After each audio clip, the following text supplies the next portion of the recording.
Good morning to the Honorable Ministers of the Council, members of the media, online viewers, TelTV Plus viewers, radio listeners via St. Martin Gov Radio 107.9 FM, and respective radio stations island-wide.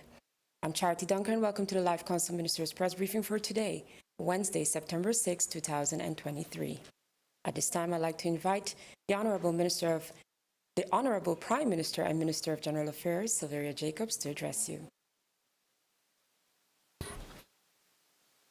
Thank you, Charity. Good morning to you. Good morning to my colleague minister. Good morning to the members of the media present. And of course, our support staff of the Department of Communications, CoM. Good morning to the people of St. Martin. Today, as St. Martin commemorates the anniversary of the devastation that was Hurricane Irma, we gather with hearts heavy with the memories of the unprecedented destruction and loss that this monstrous catastrophe, Category 5 plus hurricane, brought upon our beloved island on September 6, 2017. Yesterday, we recognized Hurricane Luis 28 years ago. So we have had quite, let's say, a lifetime in between those two disasters, and we pray that we will also have more time to be able to recover from the disaster that was Hurricane Irma and Maria that followed right after, as well as, of course, our recent challenges faced with COVID, which the rest of the world shares. Definitely the lessons learned were ones of strength, resilience. We always echo the St. Martin strong, whether we felt it at the moment or not. It is something we can rely on, go back to our roots, go back to our what makes us St. Martin, what makes us Walichi, what makes us Swaliga, and work towards improving our situation regardless of what we're facing. We are currently once again in the midst of a hurricane season, right at the peak. This is usually when it's the hottest time of the year. We know that many are monitoring the storm, the tropical depression that has developed over the past few days, and paying attention and sharing a lot of international media on this subject.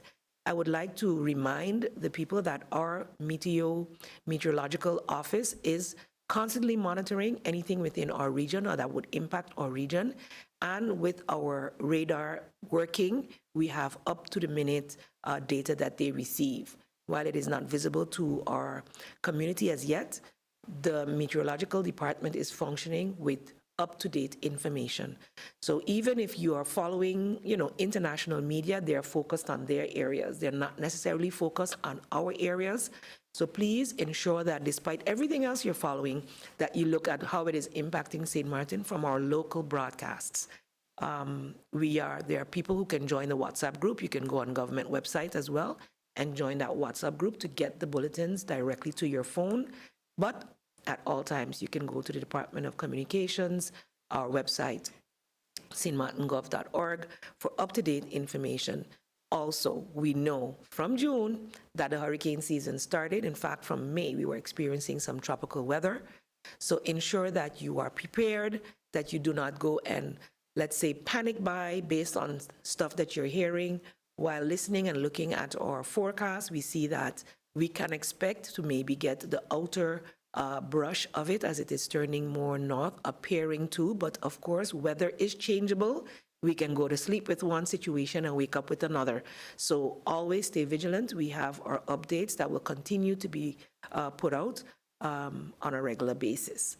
Being prepared is key to being relaxed. I know some of us still have a bit of post-traumatic stress syndrome from the last one, and some may recall all of the interest that was shown in the little viral video. We're used to hurricanes. We're used to disasters. Being prepared is key. We had an EOC meeting last week where I was updated by all of the emergency support functions and their teams on their preparedness. Our shelters are ready. All that needs to be in place. The ministries that are responsible for the different preparatory actions leading up to any type of a storm have put all their lined up their ducks, so to speak, to ensure that we are well prepared for any eventualities. We pray for the best, but we prepare for the worst. And so that is what we as individuals and families should also be doing. And I pray that we continue to be blessed in that we are missed by any strong storms as we go through 2023. This week has been quite a rough one, I think, on an emotional level for many of our community who may be feeling alone and isolated for different reasons. We are facing loss of loved ones. Every week we can mention persons near and dear to us that have passed on. And so I ask for your continued prayers and coverage for those persons who are going through traumas in their lives. This month is also Mental Health Awareness Month, and September 10th is actually recognized as World Suicide Prevention Day. I know that there are several organizations on St. Martin active, the Mental Health Foundation, the Men's Mental Health Awareness Foundation as well, that are planning several activities, and government will be joining with them to ensure that we are bringing as much awareness to the people of St. Martin in ending the mental health stigma, ending bullying among our peers, whether that be youth as well as adults, involving the youth in the discussion and the dialogue to stop the bullying and to allow them to feel comfortable to share their pain, to share whatever they may be going through, because there is always someone available out there. All the schools have access to a student care team, which includes social workers, the larger schools also with psychologists, and as working and medically insured persons, you, via your GP, your general practitioner, can always request to be able to speak to a psychologist or someone that can assist you in dealing with whatever traumas that you may be facing. So as a people on St. Martin, find someone to speak to, and if you cannot find someone that you can easily share your burdens with, then seek professional assistance. The stigma around mental health should be removed so that persons can be able to communicate and get through the difficult days. Always remembering that there is someone looking out for you, and in the absence of a human, there's always God, the omnipotent, whatever you may want to call him, that is looking out for us. We recently had deep cleaning happening at our government building, so we were closed on Monday. I apologize for any inconvenience that this may have caused to both our workers as well as to those coming to the building for service. We have reopened since yesterday, and we trust that we'll be able to move forward and continue with regular maintenance to avoid any negative impacts on our workers as well as visitors to this building. I've also had meetings over the past week with the CCSU. I've received information and letters from our fire department. I just visited there to ascertain the level of upgrades that had been taking place. Some were falling within the Ministry of General Affairs under Facility Services, others under the SOG, which is managing the building, and there are still some challenges that we're working on, but an answer will be forthcoming to the union via the questions that they have sent regarding all the other challenges that have been brought forth. So these have my utmost attention, and we will be moving forward, ensuring that the actions continue structurally to ensure the safety and security of all our workers, especially in this case now, the frontline workers at the fire department and ambulance department.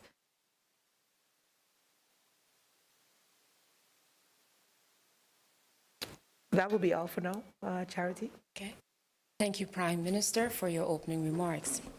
The Honorable Minister of Finance, Artwell Arian, is present, however, will not be making any opening remarks, but is available for any questions members of the media may have.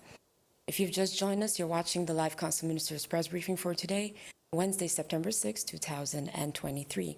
We'll now move on to the question and answer session, whereby I'd like to welcome and invite Ms. Bibi Hodgshaw of SMN News. You have the floor. Good morning, Charity. Good morning, colleagues and ministers. My first question, Prime Minister, is to you. Last week while we were here, just before we enter the press briefing, the verdict of NVGEBE was handed down in the court of first instance. Prime Minister, when reading the verdict, I myself, who is not a Dutch literate person, I'm shocked at the case presented by NVGEB before the courts. I'd like to get a comment from you, at least you had a week, to deal with NVGEB and get an update on this. Also in that verdict, what was clear, the limited powers the temporary manager has, yet he chose to take, after 1 year, to take 2 cases to court to dismiss workers, even though one of those cases was brought to the Labor Department and denied. I also would like for you to address the constant load shedding that people on the front Dutch side of the island is facing, and the disconnection and the lack of receiving bills. Good morning, Ms. Shaw. Unfortunately, we have not met with GB pertaining to this case. It's a case where it is at management level. It's not at the shareholders level. It is at management level and supervisory board level. So that is where the decision-making has taken place and will continue to take place moving forward with their employees. The update officially has not been provided to the shareholder regarding this as yet as to the way forward. In terms of the case preparation, etc., I was not in the court, so I can't give any details as to what was presented. I only know what's in the verdict, just like you. As it pertains to load shedding, I have not had an update on that recent development. I know in the past there were issues with certain, I don't want to go into details on operations of GEBE. That is not within my purview, but I will follow up with them and have them provide an update to the public as to what's taking place. We have stressed to GEBE to communicate with the public as to the intentions where any type of disruptions are expected within. Of course, you can have a sudden disruption, but if something is happening systematic, then indeed it should be communicated to, via the media, to the people of St. Martin. And I will ask them to ensure that they do that as soon as possible as well. The last thing you mentioned was on the billing system. I know that people still have the opportunity to go in and clarify with whatever they have received, if it was erroneous. I mentioned before that they were at around 70 to 75%. And so, of course, there are 25 to 30% of the population that is not receiving or have not been regulated as yet. So I would request that those persons take up contact with NVGB as soon as possible, where the Customer Service Department should be dealing with that. Thank you, Prime Minister, and thank you, Bibi, for your question. Mr. Steven Cerulean of PJD2, you have the floor. Thank you, Ms. Dunker. Good morning to you, Prime Minister. Good morning to you, Minister of Finance, as well. My question is for you, Minister of Finance. The lateness of the budget 2024, this should have been already in Parliament. Why isn't this the case? Good morning to the Prime Minister. Good morning to the media. Good morning to the people of St. Martin. In regards to the budget 2024, we have a delay, which we also, I believe, have dispatched a letter to the members of Parliament informing them of this also. In regards to the delay, the lateness, is because of, one, the implications of the justice payment for 2024 and the implications of the ENYA, which we didn't have all the data in regards to both scenarios. The justice we received a couple of weeks back, which we are happy for, and we have started to incorporate this information. And ENYA also now recently also. It wouldn't have made sense, and I think it wouldn't have been fair either to the justice workers to present a budget 2024 without including them, given the long process that the minister and the government have been going through this year to make sure finalize the function book. So that is a main 2 reasons why the budget has been delayed and is now on, I believe, on track to be submitted for the final draft in a couple of weeks. All right. Thank you, Minister Arian, and also thank you, Stephen. Before moving on to Ms. Judy Fitzpatrick of the Daily Herald, Prime Minister Jacobs, you wanted to add? Yes, in the discussions that we had last week, I believe, and sometimes before, they were talking about the whole registration at civil registry, and the inclination, people may have thought that this had something to do with elections. As a matter of fact, I wanted to take the time today, thank you, Charity, to encourage persons to ensure that you are registered within our civil registry. Civil registry is reaching out to persons for whom they cannot make contact. And as you know, the nomination day is the 22nd of November. I was updated that as per law, the registry will, let's say, close, quote unquote, a month before that. So we're looking at October. So I am asking persons, we will be having discussions within our civil registry to see whether extra dates will be noted or needed for persons to confirm their registration. We really want to promote a registration drive to ensure that all eligible persons are properly registered within our system, so we don't have the situation that the voting cards go to the wrong place, etc., and that we're not having a proper count of the people on St. Martin. So this is my call to you, the people of St. Martin. Check with your registration. I was made to understand that there is a number you can call. We will prepare the ads to put those out. I don't have the number off the top of my head, but we will ensure that, you don't necessarily have to flood the gates, but that you can call to check and ensure that your latest address, that you have actually updated it. If you know for a fact that you haven't, this is a prime opportunity for you to come in and update as per law. Law requires that once you've moved, that you update the civil registry as to your location. As you know, we're cleaning up the files, but we're also trying to synchronize as part of the digitalization process. And we'd like to use the basic administration as the core information for all of our services. So with that being said, thank you, Charity. You're encouraged to ensure that your registration is up to date. You're most welcome. Prime Minister Jacobs. Moving on to Judy Fitzpatrick from Daily Herald. You have the floor. Thank you so much. A very good morning to you, ministers, colleagues.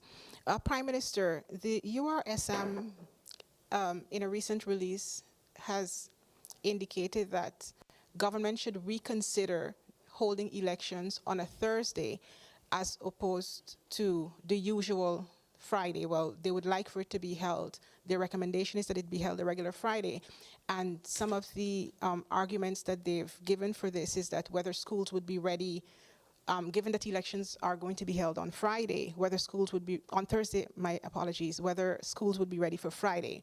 Is this something that government is willing to reconsider? And will schools be ready for Friday after elections on Thursday? And also, Prime Minister, last week I asked about the whole issue of the pushing back, bringing forward rather, of the FBE exit examination. Do you have an answer for me as to what the reasons are and whether the dates would be pushed back to May in the interest of the education of these students? Thank you so much. Yes, as it relates to the first question, political parties, are allowed to state. We went through a process. Everyone was pushing and egging as to when this date was. This went through a proper legal vetting. Over the past elections, they've been held on a Thursday. They were moved back to Thursday for a reason. Because of the time that we have to vote, it would cut off persons who would then begin their Sabbath at 6 p.m. And it also gave the organization more time to be able to prepare and get the official, as per the law, results done. If they were not, finalized right away, you have to go through a process before you have to announce. So this has been determined to be the better day to do so, and that's why we went based on the last couple of years, actually, that being the case, and them having a good experience with that. So it has been a while already since it hasn't been on a Friday. We have looked also at previous dates. Some are giving all types of reasons why it shouldn't be there. The schools that are used, there is a plan in place, and that's usually handled quite expeditiously. Secondly, in terms of what's going on the island at that time, it was brought to my attention that there were over 28,000 passengers on the island in previous elections, and they were able to go off without a hitch. Our polls stay open, I believe, until 7 or 8 o'clock in the evening, and I'm sure that gives all the opportunity. Employers are supposed to give their employers 4 hours. I would think the self-employed would be able to at least give themselves an hour to do their due diligence as citizens to cast their votes. So we've gone through a long process. All of the stakeholders involved have been part of this process, and I trust that we'll be able to move forward with the proposed dates. Okay. All right. Thank you, Prime Minister, and FBE, thank you, FBE. Judy. We'll do it in a second round. Yes? Sorry, there was a second question. I believe I put my foot in my mouth enough last week as it regards to that, giving my personal opinion and my experience. And as far as I understand, the Ministry of Education will be responding to that. All right. Onwards to Ms. Bibi Hadshaw of SMN News. You have the floor. Thank you, Charity. Prime Minister, just recently I know that government have been planning to introduce the general health insurance on St. Martin. Now I think it is scheduled for January 2024. The Chamber of Labor Unions, they recently met and they said since 2017 they were given information. They expressed concerns as to changes that they would like to see in this new GHI. Since 2017, they have not been updated as to whether their recommendations were considered. And I'd like to know if government, the Council of Ministers, plans to go ahead with the introduction of the GHI. How do you believe also this would affect, for example, a pensioner that's receiving 300 guilders and they have to per month as pension, and then they would also have to co-pay for their doctor's visit? What about all the things that will be cut out when the GHI is introduced? Yes, thank you for the question. I do believe that it is in the process. It's going through the vetting that it needs to go through, and we are waiting to get the responses from all of the ones that have to give that. So that would be Council Advice Set and all of the others, after which it will be brought where it needs to be brought for debate. So I don't have anything further to say on that, but I will ensure that the Ministry of Public Health and the Minister sends a response, or I will pass that information to them that was requested. Yep. Thank you, Prime Minister, and also thank you, Bibi. Stephen Cerillion of PJD2, you have the floor. Thank you.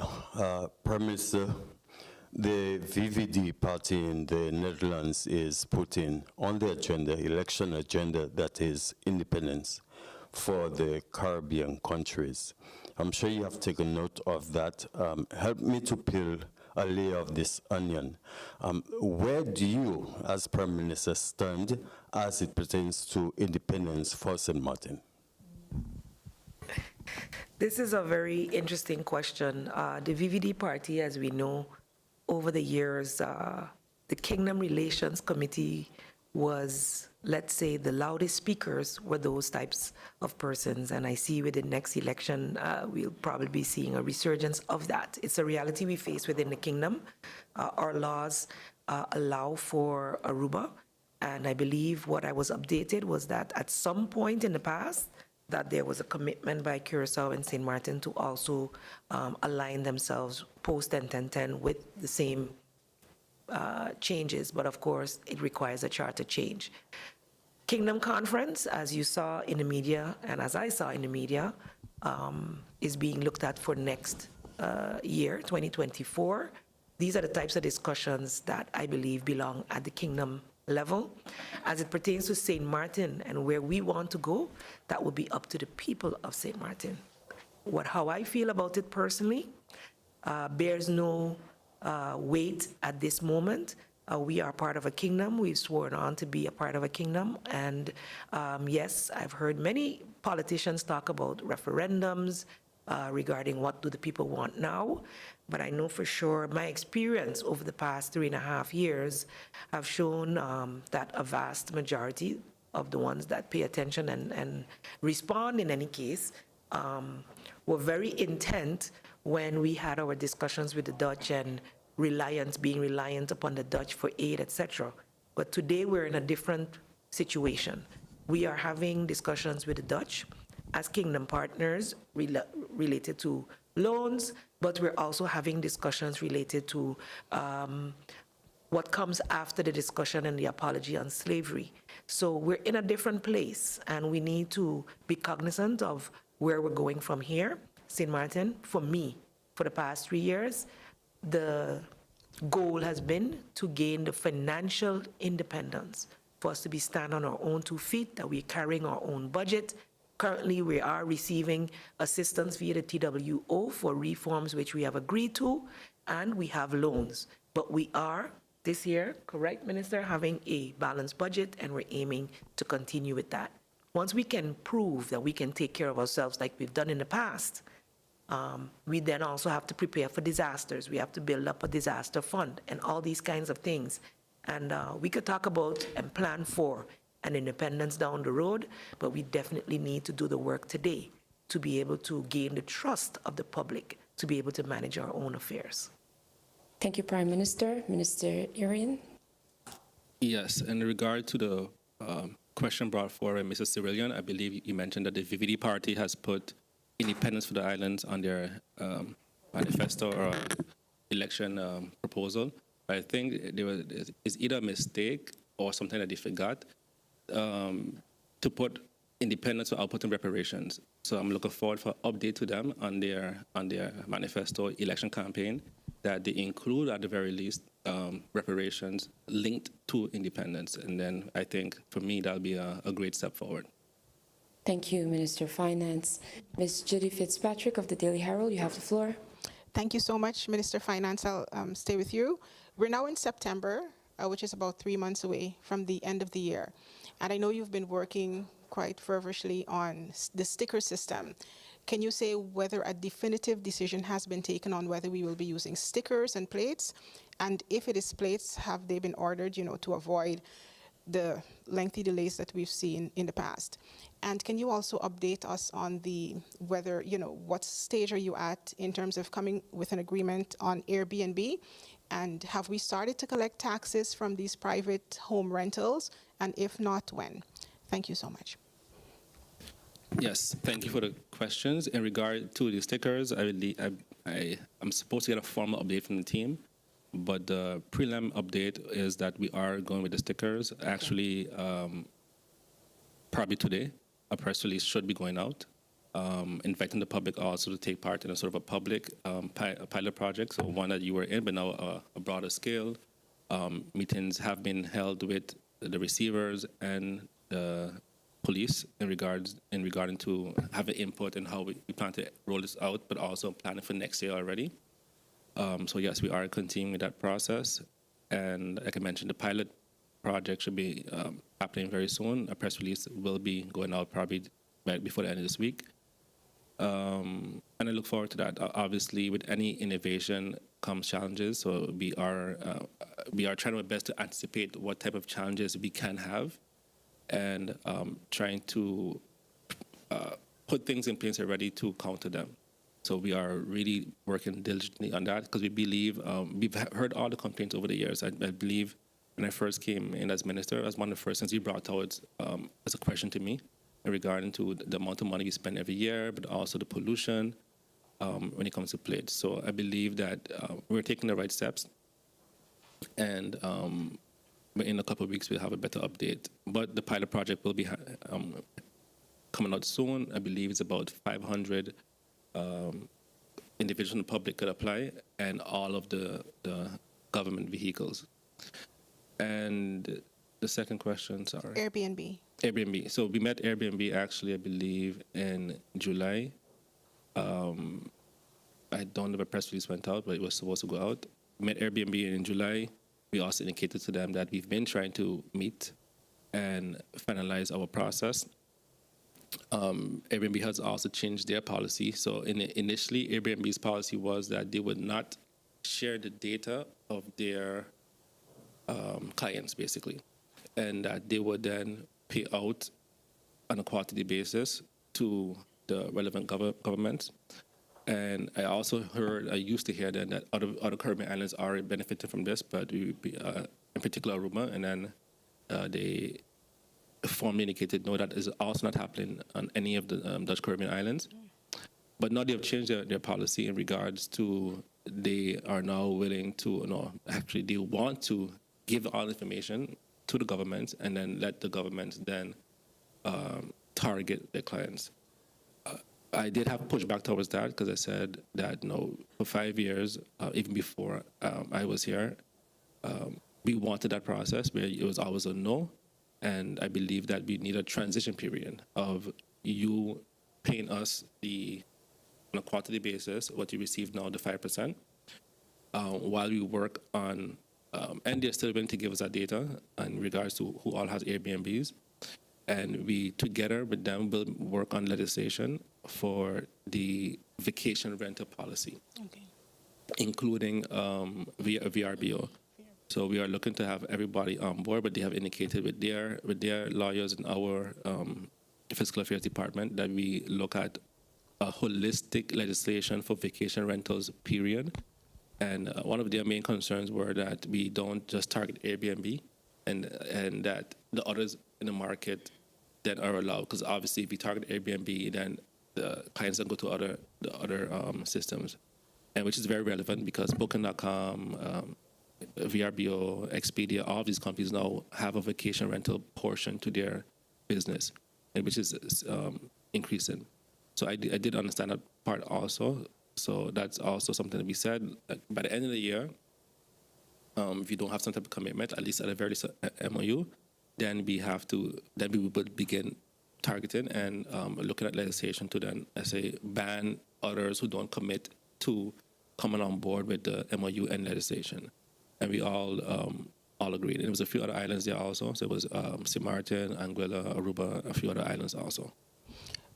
Okay, I'm just... And in regards to increase, we don't have specific data. We do see an increase in general, and I do see emails coming in regarding to persons wanting to pay their 5% for Airbnb. So that was a third question, actually. So we do see that, but there's not very specific data in regards to that. But we do see a uptick in regards to queries and how to get this done. And from a few accountants that have indicated their clients are now paying their 5% on Airbnb. Thank you, Minister, and thank you, Judy. We now enter in our third and final round of questions. Member of the media, Ms. Bibi Hadshaw, you have the floor. Thank you, Charity. Minister of Finance, Minister Irian, can you give us a status update on the capital investment projects, and when do we expect to see the first one online? Yes, in regards to the capital investment projects, we are awaiting the advices from the different ministries so that the budget has been approved. So we did our part already. CFT has also approved approving in the first chamber. I believe it happens the 12th of September that week, so next week, and then the process of receiving the funds happens. But in the meantime, I've requested already that we don't wait until the funds reach to then start creating advices. So we are waiting on the documents, advices from the different ministries, so that we could start the process of executing these assignments. We're also even looking at our current liquidity and being able to pre-finance certain projects until we get the CapEx, and then we just substitute again. So right now, it's basically in the hands of the ministries to start to finalize the advices so we can execute. Thank you, Bibi, and thank you, Minister. Steven Cerillion of PJD2, you have the floor.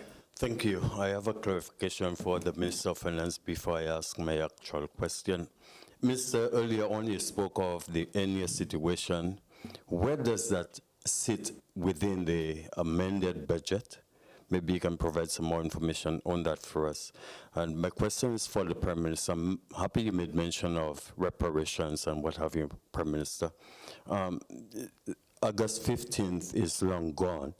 Can you provide an update as to the recommendation coming from the Committee for Slavery Atonement and, of course, reparations? Me first? Okay, so in regarding, thank you for your question, because I think I left that part out in the first question from Ms. Shaw regarding the budget. So I was then talking budget 2024, but in regard to budget 2023, the amendment, which is also, I would say, delayed because in 2023, we have multi-animal projections. So even those were then affected. So we had to wait on the same data for Justice and Enya to be able to put in 2023. So then it's aligned with 2024 multi-animal. So both of them have been delayed, but now 2023 amendment can be sent on once it's finalized. And once they are both finalized, so they'll both likely be sent around close to the same time. But that's also the reason why the amendment was delayed, because we, in our 2023, we're doing the 3 to 5 year multi-annual projections. Thank you, Minister. Thank you, Stephen. And Ms. Judy Fitzpatrick, or Prime Minister, sorry. Yes. Thank you, Stephen. as it relates to I did receive a preliminary report, as I mentioned. However, due to classing schedules, I wasn't able to have the meeting with the committee as yet to go over their proposals and then forward these proposals on to the Council of Ministers. So in this regard, I don't think it's fair to discuss the points brought forth in a public forum before going through that process with them. So I do ask your patience. As soon as we've had that, we will definitely put a statement out, and hopefully we'll be able to do that within short. All right, thank you. And now, Ms. Judy Fitzpatrick of the Daily Herald. Thank you so much. I do have a clarification from the earlier round. Minister, you made mention of 5% that's being collected. What happens to that money? Is it going to eventually be sent us? What happens there? And you had mentioned, I believe the last time that you were here, that government was considering its legal options as it relates to the Bearing Point matter. Can you indicate what decision has been made on that? And Prime Minister, you mentioned in relation to the question that my colleague asked on GEBE, that persons should, the 25% person should go in and clarify the issue. Can you indicate how would someone know if they're in that 25%? And GEBE has the 25 to 30% information that still has to be re-inputted. You indicated earlier that person should go in and get the matter clarified. So I just wanted to know, how would a person know that they're in that 25%? And GEBE has started to disconnect, even though they have to re-input about 25 to 30% of persons' information. I just wanted to know what your thoughts are on that. The fact that they're disconnecting, even though their billing issues is, you know, they're still working that out and they still have clients' information to re-input, yet disconnections are occurring. And thank you so much. Who went first? I'll go first on the GB question. Indeed,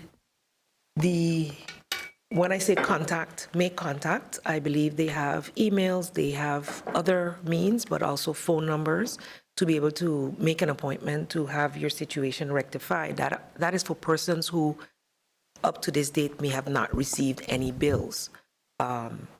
There are persons doing their due diligence because we are using the electricity that they are paying monthly, at least what they used to pay before, ensuring that they keep their receipts and or proof of payment so that when they are then able to go in or get called in, that they can have that discussion. Even emailing, I know of persons who have emailed their proof of payments, etc., when they've received a bad bill. So persons may have received bills that are inaccurate or have not received bills yet. Those are the persons I'm saying get in contact. Persons who may be on a disconnection list, from what I was made to understand, are persons who have not paid or who have made payment arrangements and have not lived up to it. So I do not believe it is persons who have not been contacted at all. And if that is the case, I would say take up contact with NVGB as soon as possible via the various mediums. I've even heard ads on the radio stating what you should do. So I know they are promoting that the population follow up to facilitate that. If there is still, I would just encourage the management to, if there is still an arrears or not enough persons who are able to help clients, that we look at ways to increase the number of persons who are actually assisting to, you know, bring people online and rectify outstanding situations. That was it for GB. And regarding Bearing Point, we're still in that process, so I can't talk much about that. And the other question was regarding Airbnb. So, like I said, we don't have an MOU as yet. This is just the first in-person meeting that we had. We've also sent them our legislation to review and all of the minutes that we've discussed. So the next step is now to get the MOU done so that we can start our process. Thank you, ministers, and also thank you, members of the media, for your presence and also questions that you posed for today. Honorable ministers of the council, also members of the media, online viewers, this brings us to the end of the live council ministers press briefing for today, Wednesday, September 6, 2023. For rebroadcast, do tune in to St. Martin Gov Radio 107.9 FM, Tel TV Plus, the official Facebook page, Government of St. Martin, and YouTube channel, Government of St. Martin, for video on demand. Also log on to the Government of St. Martin YouTube channel. On behalf of the Department of Communication and the Government of St. Martin, I am Charity Dunker, bidding everyone a pleasant day further.